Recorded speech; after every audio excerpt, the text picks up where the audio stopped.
I was scrolling through my Facebook and I just saw it was there, and it rose a lot of issues that I had myself about not knowing my friends on Facebook, and I just thought, you know what, yeah, I've got free time and you're doing a project that actively interests me, so I thought I would sign up. And to be honest, I want to meet a lot of my friends on Facebook, so I thought this would be a good way to, you know, see if it was a good idea.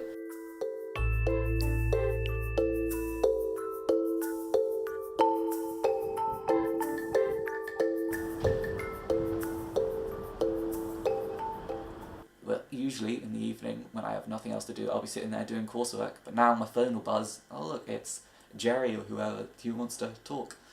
So now I can just talk to them whenever, and it's a lot less stressful too. I don't need to put aside time to talk to them.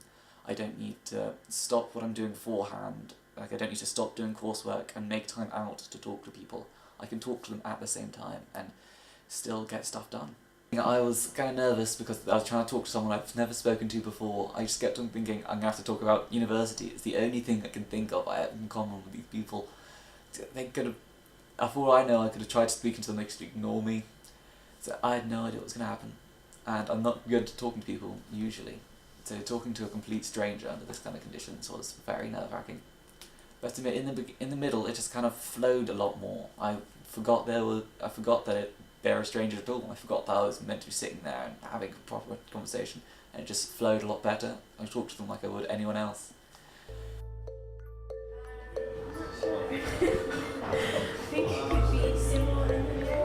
Okay, I've heard that's a good course there. Really engaged, and we had a nice conversation, you know? If I post something specifically aimed at my friends, my grandparents will be on there like, oh, that sounds really fun, love you, Sean. I'm like, stop it please, you're embarrassing me, I have friends.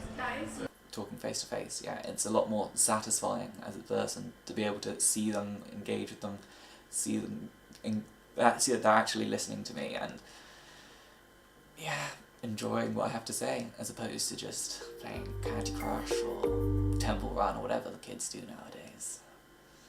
The second guy, he just talked really easily. He was much more engaged than the other ones. He seemed a lot more confident, and conversation just flowed a lot easier. I seemed to have a lot more in common with him because he had to look up a load of psychology things to do with broadbands and stuff. So we had a lot more in common. Conversation was just easier.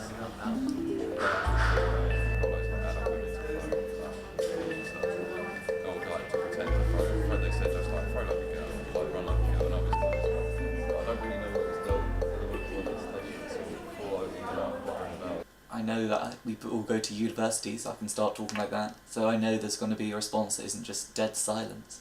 So since I know we can just carry on talking about that, and there's always something more to talk about with university. So. But since we were sat down together and pretty much forced to talk, we got past that stage pretty easy and were able to chat.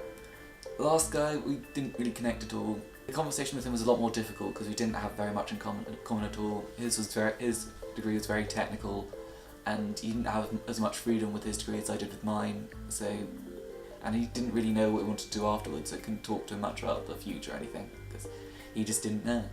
The materials, this is the place where I should, you know, do the project. So it's all on your mind because you've had experience.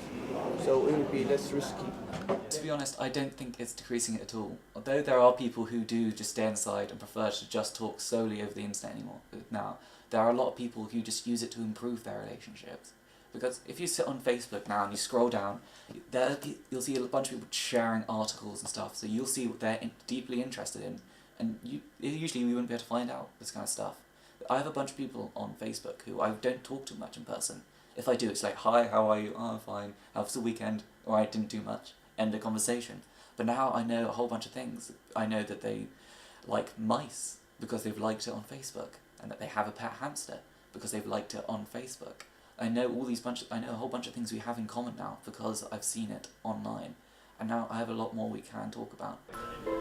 Last guy, we didn't get past the awkward stage. It was just awkward trying to talk to him all along. So, yeah.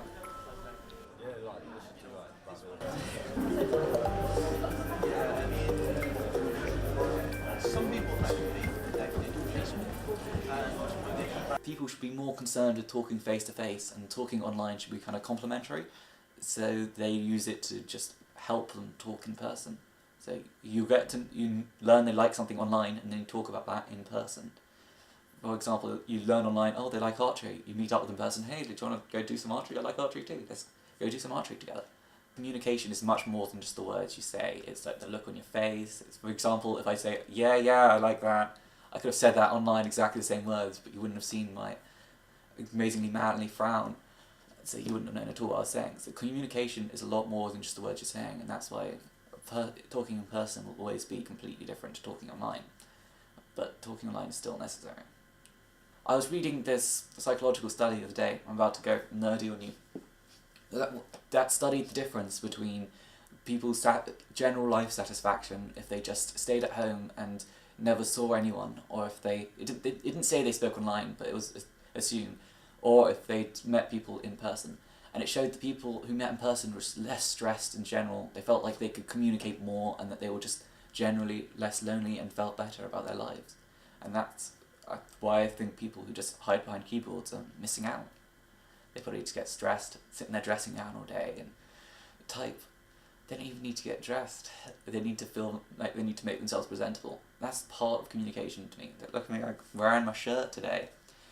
It's just putting in an effort for other people. It's good. It's training for real life. Well, people have survived a long time just doing face-to-face, and if I'm just sitting there on Facebook waiting for them to come online, I'm going to be you're going to have to scroll through, and they can say anything they want to online. And when you're in person, you know not to say a couple of things. So, for example, there's this guy I know who's had a baby recently, and if it was in person, he'd know not to shove loads of baby pictures into my face. He'd know not to say, oh look, so here's them pulling one face, here's another one, they're not even born yet, and here's a picture of the ultrasound. He would be able to tell by my face that I don't want to see that. But because it's online, he doesn't get any of that nuance. He's basically just talking for his own satisfaction rather than for communication. So I have to sit through that to hear like, yeah, wow, it's really cute. It's got your eyes, even though I know that babies don't get genetic characteristics until they're like 3 years old. So I have to just flatter him because the conversation by that point is entirely for his benefit, and I'm just sitting there, I'm a wall, let's face it, I'm just having to type.